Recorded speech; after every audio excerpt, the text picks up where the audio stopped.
গতকাল ঘটে যাওয়া ভয়াবহ ভূমিকম্পে নরসিংদীর ঘোড়াশালে বিভিন্ন স্থানে ফাটল ধরা মাটি পরীক্ষা নিরীক্ষা চালু করেছে ঢাকা বিশ্ববিদ্যালয়ের ভূতত্ত্ব বিভাগ।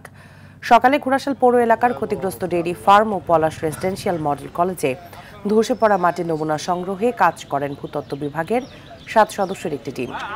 ঢাকা বিশ্ববিদ্যালয়ের ভূতত্ত্ব বিভাগের সাবেক অধ্যাপক ডক্টর আসম উবায়দুল্লাহ জানান, প্রাথমিকভাবে তারা ফাটল ধরা মাটির নমুনা সংগ্রহ করছে।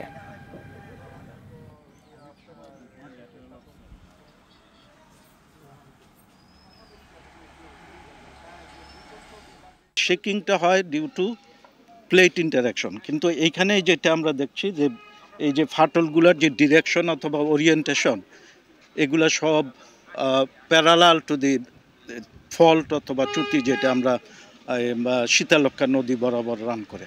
এই যে ফাটলগুলা, তার দৈর্ঘ্য, তার প্রস্থ, তার লেংথ, এগুলোও ইন্টেন্সিটি দেখায়, এগুলো আমরা দেখতেছি।